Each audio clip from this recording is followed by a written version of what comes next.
오늘 말씀은 마태복음 15장 21절서부터 28절입니다. 마태복음 15장 21절서부터 28절을 제가 개역 한글 성경으로 읽어 드리겠습니다. 예수께서 거기서 나가사 두로와 시돈 지방으로 들어가시니 가나안 여자 하나가 그 지경에서 나와서 소리질러 가로되 주 다윗의 자손이여 나를 불쌍히 여기소서 내 딸이 흉악히 귀신 들렸나이다 하되 예수는 한 말씀도 대답지 아니하시니 제자들이 와서 청하여 말하되 그 여자가 우리 뒤에서 소리를 지르오니 보내소서. 예수께서 대답하여 가라사대 나는 이스라엘 집에 잃어버린 양 외에는 다른 데로 보내심을 받지 아니하였노라 하신대 여자가 와서 예수께 절하며 가로되 주여 저를 도우소서. 대답하여 가라사대 자녀의 떡을 취하여 개들에게 던짐이 마땅치 아니하니라. 여자가 가로되 주여 옳소이다마는 개들도 제 주인의 상에서 떨어지는 부스러기를 먹나이다 하니 이에 예수께서 대답하여 가라사대 여자야 내 믿음이 크도다 내 소원대로 되리라 하시니 그 시로부터 그의 딸이 나으니라. 아멘. 오늘 우리의 제목은 28절에서 가져왔습니다. 예수께서 여자에게 하신 말씀, 가나안 여인에게 하신 말씀, 내 믿음이 크도다. 물론 그 뒤에 또 하나의 문장이 붙어 있습니다. 내 소원대로 되리라. 내 믿음이 크도다 라고 하는 이 어절과 내 소원대로 되리라 라고 하는 이 어절, 어느 것이 더 여러분들 마음에는 쏙 들어옵니까? 여러분들의 마음에는 어떤 구절이 더 마음에 잘 담기고 여러분이 선택한다면 둘 중에 하나를 선택하라면 뭘 선택하겠습니까? 내 믿음이 크도다 라고 하는 것, 이 칭찬이 정말 좋겠죠. 그럼에도 불구하고 우리가 원하는 것이 이루어지는 믿음, 그런데 그 믿음은 하나님의 칭찬을 받고 예수의 칭찬을 받고 하나님께서 기쁘게 이루어 주시는 그 믿음이니 그 믿음 속에서 품는 소원이 다 이루어진다면 얼마나 좋겠습니까? 내 소원대로 되리라 할 때 그 소원이 하나님을 영화롭게 하는 소원이어야 된다.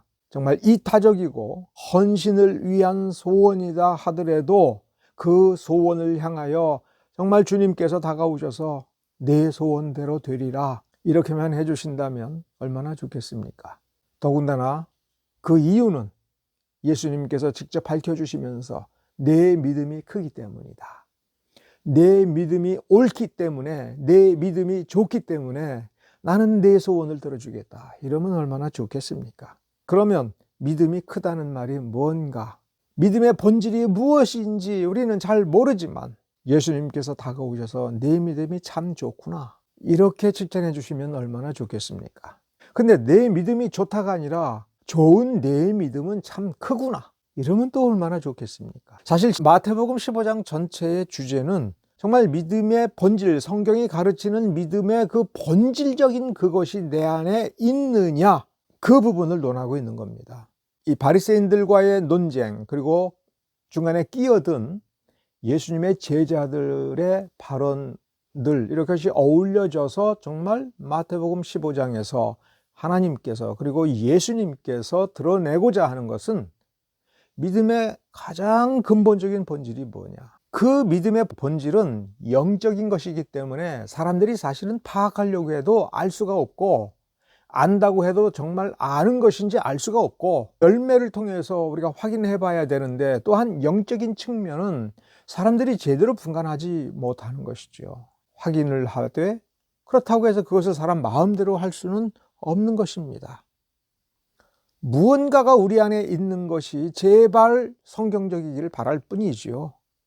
그런데 예수님께서 다가오셔서 크구나, 너는 본질적인 믿음을 가졌을 뿐만 아니라 크구나, 이러면 얼마나 좋겠습니까? 근데 오늘 28절에 크도다 할 때 크다라고 하는 이 말은 영어 성경에서는 great 이렇게 되어 있습니다. 그것을 우리 한글 성경으로 옮길 때에는 크다라고 했습니다.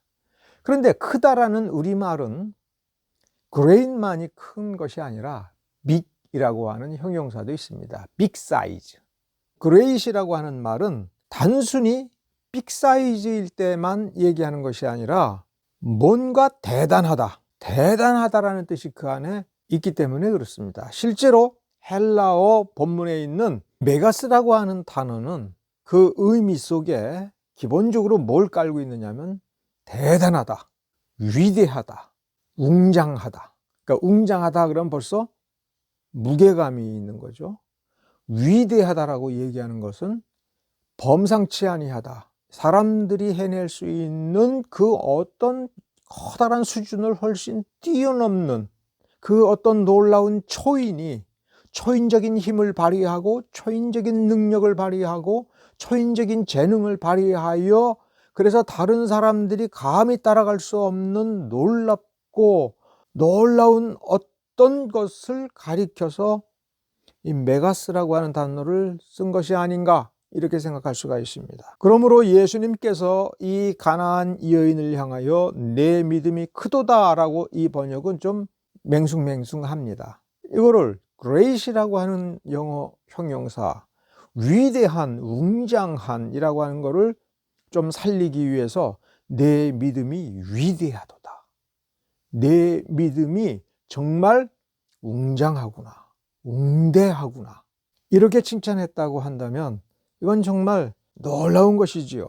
저도 그리고 여러분도 이러한 칭찬을 받는 여러분 되시기를 바랍니다. 저 위대한 재림의 날, 하나님의 위대한 백보자 심판이 열렸을 때, 여러분이 그 앞에 섰을 때 우리 예수님께서 벌떡 일어나면서 와, 위대한 믿음을 가졌구나. 이렇게 여러분이 칭찬받으면 얼마나 좋겠습니까?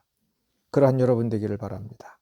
그러나 오늘 본문에서 이 가나안 여인, 이방 여인이 예수 앞에 섰을 때 예수님께서 내 믿음이 위대하도다. 내 믿음이 웅대하다. 내 믿음이 웅장하다. 당연히 너는 내가 원하는 그 소원이 이루어질 거야. 이루어져라. 이렇게 칭찬을 하게 된 계기가 무엇인가라고 하는 것을 이 성경의 문맥을 통해서 한번 확인해 보도록 하겠습니다. 마태복음 14장에서는 침례자 요한이 죽음을 당하고 그래서 제자들이 그 시체를 가져다가 장사 지내는 사건이 1절서부터 14절까지 기록이 되어 있고 그 다음에 오병이어의 역사를 마태가 기록을 합니다.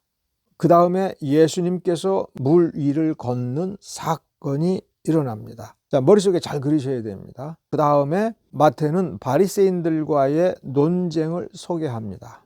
바리새인들이 예수님께 문제를 제기한 겁니다.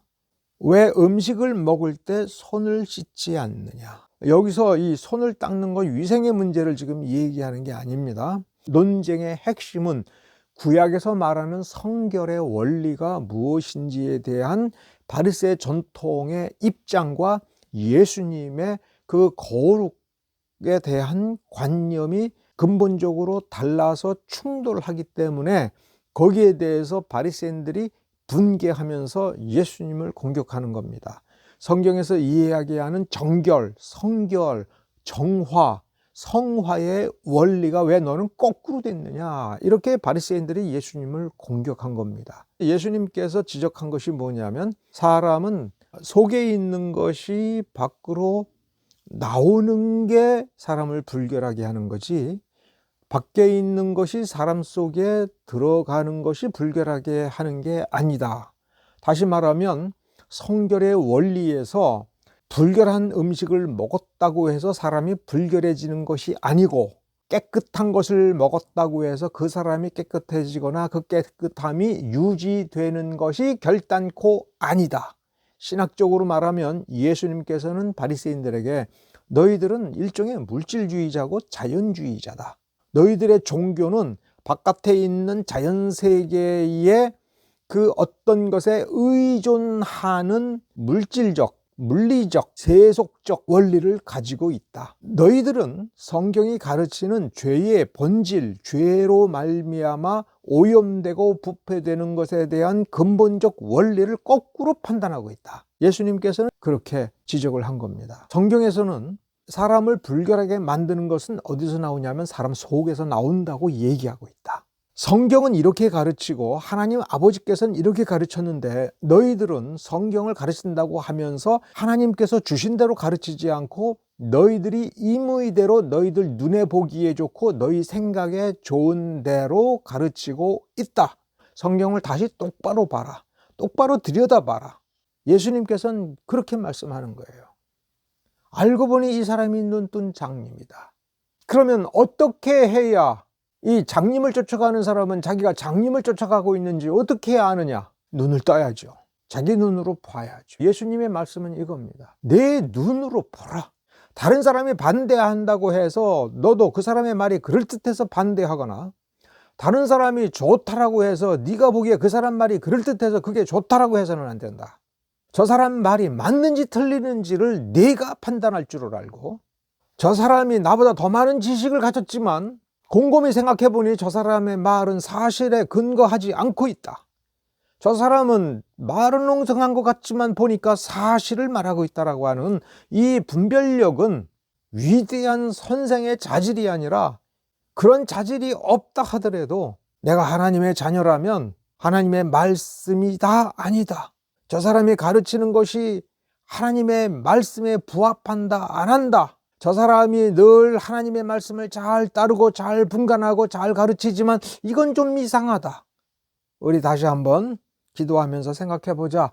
이렇게 판단할 줄은 알아야 된다고 하는 것이 예수님께서 가르치시면서 이 본문 앞까지 온 겁니다. 9절에 보면 마태복음 15장 9절에 보면 중요한 말씀을 하나 하십니다. 사람의 계명으로 교훈을 삼아 가르치니 나를 헛되이 경배하는도다.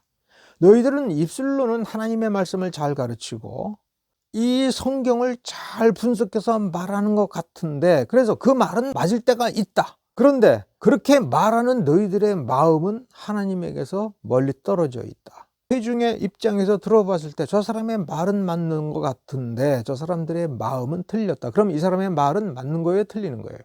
이거를 물어봐야 된다는 거예요. 저 사람의 말은 100% 맞아. 지금 하는 말 보니 굉장히 옳아. 근데 저 사람 마음은 자기 중심이야. 그러면 그 말을 따라가야 될 거냐? 따라가면 안 된다는 거예요. 왜냐하면 기독교는 행동만 바르면 되는 게 아니라 마음가짐도 올바라야 돼요. 내 마음이 무엇에 물들어 있느냐를 봐야 되고 내 마음에 물들어져 있는 그것이 하늘에서부터 온 것이냐 땅에서 온 것이냐를 분간해야 되는 거예요. 사람의 계명을 따라가고 사람의 마음을 따라가면 아무리 하나님을 경배한다라고 생각을 하더라도 헛된 경배다. 열매 없는 경배고 하나님이 받지 아니하시는 예배라는 뜻입니다. 그러니 듣고 깨달으라. 여기서 깨달으라는 말을 성경에서 읽을 때 굉장히 조심해야 돼요. 문득 깨닫는 것, 득도하듯이 깨닫는 것 이게 아닙니다. 이해하라는 얘기예요. 잘 듣고 잘 헤아리고 분별하여 이게 무슨 말인지를 알라. 모르겠으면 해보면서라도 알라. 바르게 가고 있는지 잘못 가고 있는지를 잘 분별하여 늘 생각하면서 확인하여 정확하게 알라. 그래서 잘못 가고 있다면 내가 잘못 가고 있다라고 하는 걸 빨리 알아채고 빨리 바로잡으라. 그게 여기서 깨달으라는 말, 영어로 말하면 understand예요. 이해하라. 이해하라라는 말에는 감성만 가지고 알았다 이렇게 되는 게 아니에요. 원리와 근거를 통하여 사실을 정확히 파악하고 분별하고 분간하고 그래서 아는 겁니다. 경험해보고도 확인이 되는 거예요.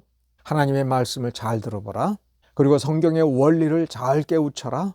사람 입에 들어가는 것이 사람을 불결하게 하는 것이 아니라 사람 속에서부터 나오는 거다.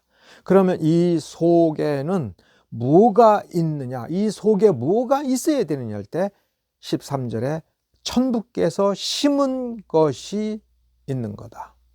천부께서 뿌린 알곡을 뿌렸으면 그 알곡이 자라서 결실을 맺는 과정을 가고 있는 거다. 하나님께서는 이렇게 자기가 뿌린 것을 원하신다.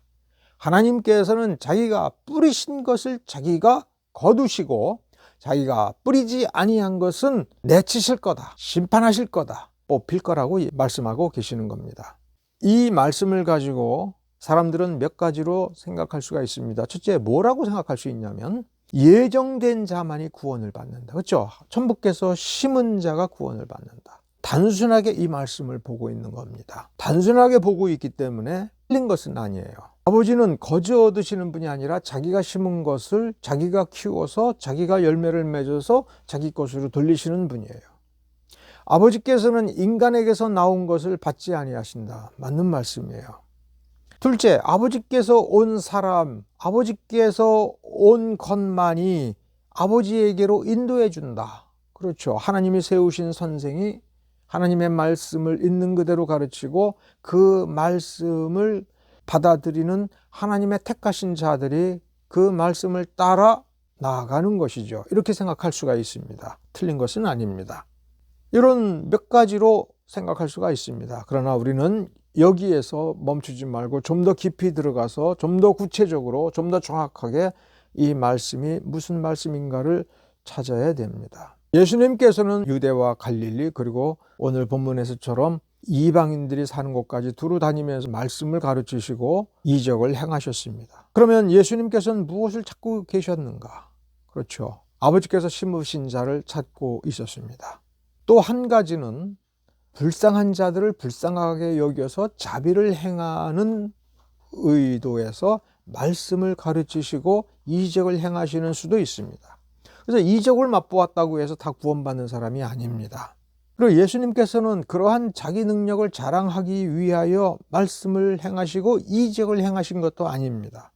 그럼 무엇이냐라고 할 때 바로 오늘 본문을 예수님께서 그리고 마태가 보여주고 있는 겁니다. 예수께서 두로와 시돈 지방으로 들어가셔서 이방인들의 도시입니다. 그리고 이 두로와 시돈은 유대인들이 거의 정복해 본 적이 없는 지역입니다. 강성한 이방인 지역이었습니다. 근데 거기에서 가난한 여자 하나가 예수님께 나오면서 소리를 지릅니다.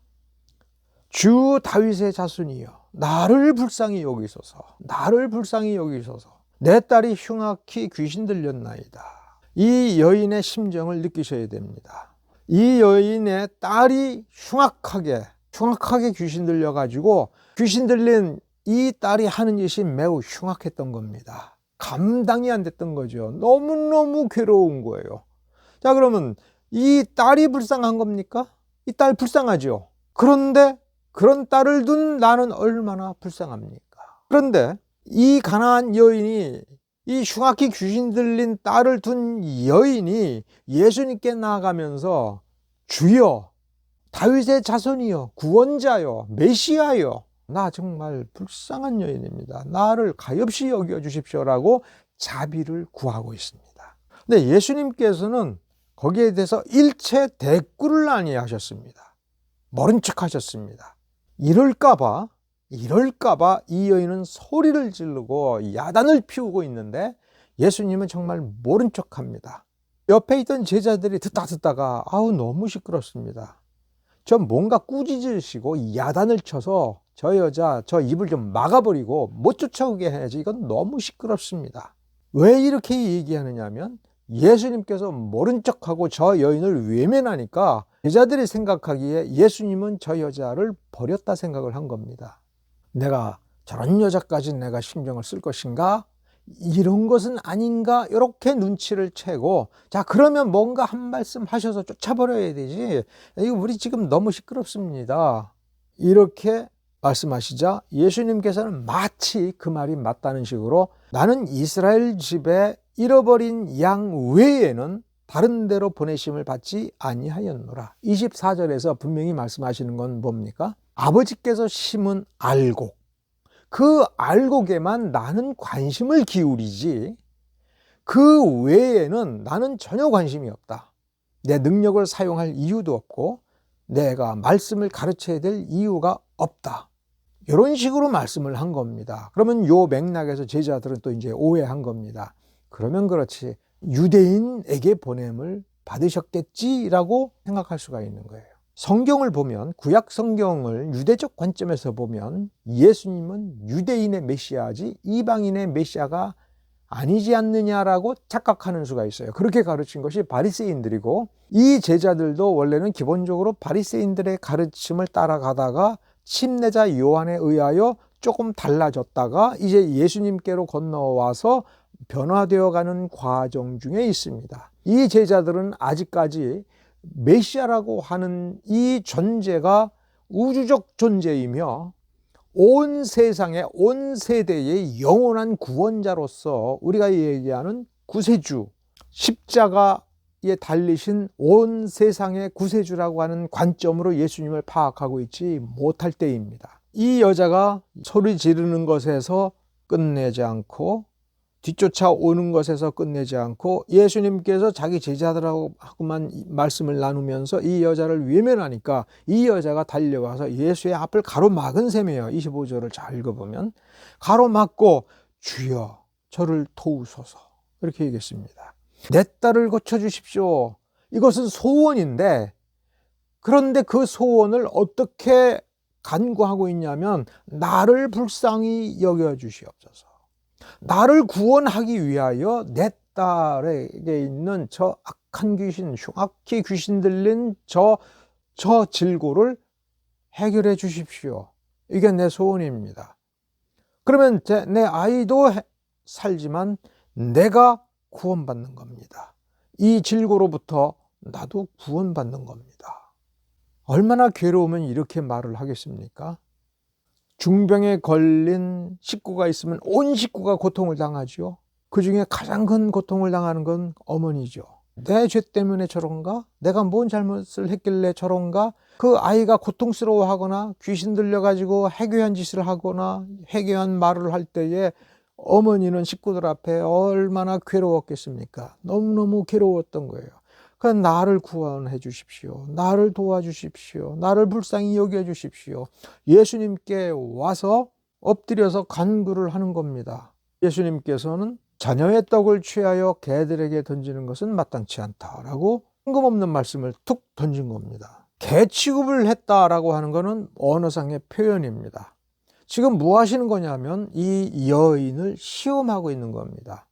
이걸 문자 그대로 보면 아직은 유대인들을 구원해야 될 때고 이방인들은 멀었어. 1차, 2차가 있는 거야. 지금 1차적인 구원이 이루어지는 거고 너희들 때는 아직 멀었어. 때가 이르지 아니하였다. 이런 식으로 예수님께서 예정하신 그 스케줄에 맞지 않다.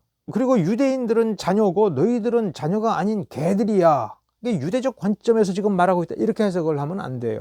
지금 뭐를 시험하고 있느냐, 지금 때가 어느 때인지, 유대인이 구원받을 때인지 이방인이 구원받을 때인지 그거를 구별하자 이렇게 말씀하시는 것이 아니라 이 여인의 이 간절함 속에 무엇이 있는가를 예수님이 몰라서도 아니고 이 제자들에게 하나님의 구속의 원리, 성결의 원리를 지금 제자들에게 깨우쳐 주는 겁니다. 왜? 이 제자들이 이제 몇 년 안 있으면은 예수님 없이 본인들이 하나님의 말씀을 들고 가서 구원을 전해야 되고 진짜 구원의 원리를 제시하여 자기 자신이 정말 구원받은 사람인지 자기가 판단할 수 있도록 이런 검증, 생각하는 도구를, 인식 틀을 전해 주어야 우리 신자들이 자기 스스로 내가 똑바로 하고 있는지를 아는 거죠. 그 원리가 원래 성경 말씀에 있는데 그걸 어떻게 보느냐 할 때 이 제자들은 거꾸로 배웠던 거예요. 바리새인들로부터.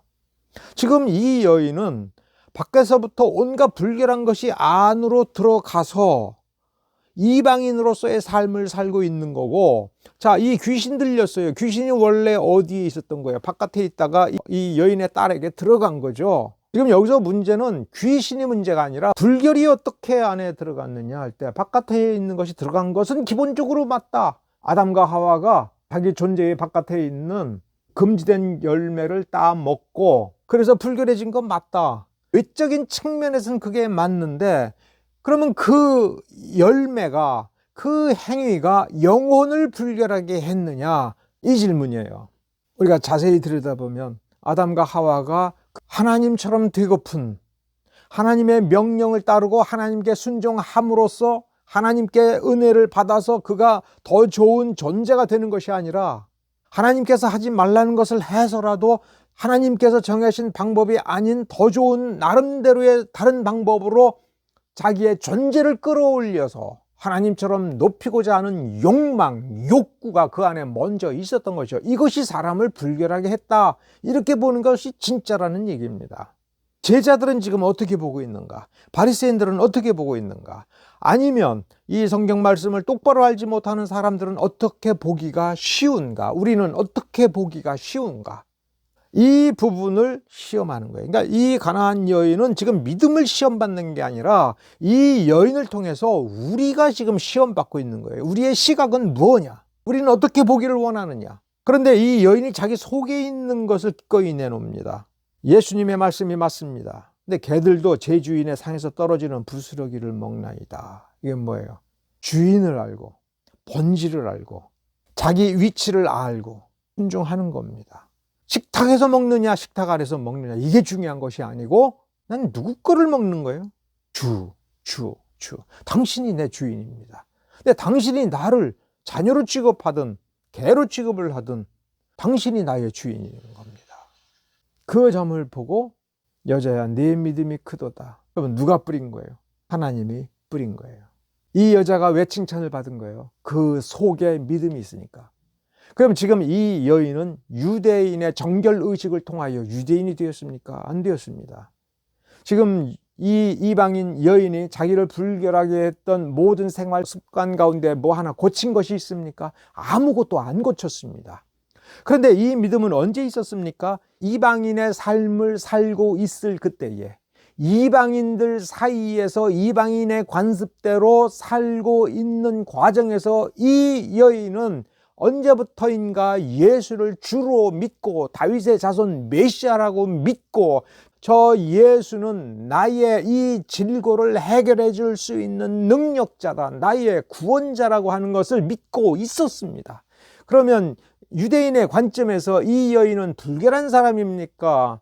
정결한 사람입니까? 유대인의 관점에서는 유대인의 결례를 단 하나도 행하지 아니하였기 때문에 불결한 여인이요, 이 여인이 가지고 있었던 믿음은 아무런 능력이 없고 의미가 없는 잘못된 믿음이라고 생각하는 것이 바리새인들의 관점이었다면, 그러나 예수님은 이 여인을 위대하다라고 칭찬을 했습니다. 정결하다라고 하는 것을 훨씬 뛰어나서 놀라운 능력을 가지고 있고 놀라운 결실을 맺어가고 있는 위대하고 웅장하며 웅대한 믿음이라고 칭찬을 하신 겁니다. 그럼 이 여인은 정결합니까? 불결합니까? 하나님께서 인정하는 원리대로 하면 이 속에서부터 그 믿음은 그 육적 불결함을 극복해 나아가고 있는 정결한 존재를 이미 시작을 하였고, 하나님 눈앞에서는 이 여인은 정결한 여인이라 하는 겁니다. 우리의 외적 삶의 모습이 아직 충분히 변화되지 못했다 할지라도 이렇게 외적 삶의 습관들, 죄로 물든 습관들을 고치기 위하고 또한 우리의 잘못된 성격을 고치기 위해서는 주여 이거 고쳐 주십시오라고 하기 전에 주여 이 믿음을 우리에게 주십시오, 우리의 믿음이 이런 믿음이 되기를 원합니다라고 생각하고 우리가 말씀을 통해서 이 믿음을 찾아야 됩니다. 말씀을 통해서 이 믿음이 우리 안에 이루어지도록 해야 됩니다. 하나님의 말씀을 듣고 읽고 순종하여 행하면서 이 믿음이 강하여지도록 해야 합니다. 강하여지도록 원해야 됩니다. 그것이 오늘날 우리의 싸움인 것입니다. 우리가 이 말씀을 다시 한번 생각해 봅시다. 이 여인은 예수님께 소리 질러서 나를 불쌍히 여겨 주십시오 라고 외칠 때에 이 믿음이 있었습니까? 없었습니까? 있었습니다. 예수가 나의 구세주요, 예수는 하나님께서 보내신 메시아요. 예수의 능력은 예수께서 우리를 불쌍히 여겨주시면, 예수께서 능력을 행하시면 우리를 구원할 수 있다. 나의 이 모든 문제를 구원할 수 있다라고 믿고 있었습니다마는 이 여인은 아무것도 변화를 겪지 못했습니다. 이 여인의 문제는 해결되지 아니하였습니다. 그런데 예수께서 오셨다는 말을 듣고 예수께로 다가와서 내가 지금까지 가지고 있었던 믿음을 고백하겠습니다. 예수는 주님이십니다. 예수님은 메시아입니다. 예수님은 내 문제를 고칠 수 있습니다. 제발 부탁이니 나를 불쌍히 여겨 주십시오라고 호소할 때에 분명 그 믿음은 있었으나 그 믿음은 고침을 받지 못하였습니다. 그리고 예수님께서 이 여인을 대할 때에 대취급하듯이 말씀하셨습니다. 내가 너를 불쌍히 여겨주고 내가 너에게 능력을 베풀어서 너를 고쳐주는 것은 적당치 않다. 이렇게 모진 말씀을 했음에도 불구하고 이 여인은 주여 그러합니다라고 주님을 긍정했습니다. 주님의 말씀이 옳다고 했습니다. 그렇게 나를 대우해도 괜찮습니다. 그게 사실이니까요. 그러나 나를 불쌍히 여겨주십시오. 이 여인은 이렇게 호소하는 예수를 향한 간절함, 절실함, 진실함은 흔들림이 없었습니다. 예수님께서 박대했는데도 예수님은 자비를 베푸시는 분이다라고 분명히 인정하고 있습니다. 얼마나 놀라운 믿음입니까? 우리 자신을 보면 우리가 간절히 기도하는데 그 기도가 이루어지지 않으면 우리가 스스로 상처받을 때가 얼마나 많습니까? 하나님 정말 계시는 겁니까? 하나님 정말 나를 구원하시는 겁니까? 하나님, 내가 정말 하나님의 자녀입니까? 근데 이게 뭡니까? 이건 너무하는 거 아닙니까? 라고 하는 식으로 상처받을 때가 얼마나 많습니까?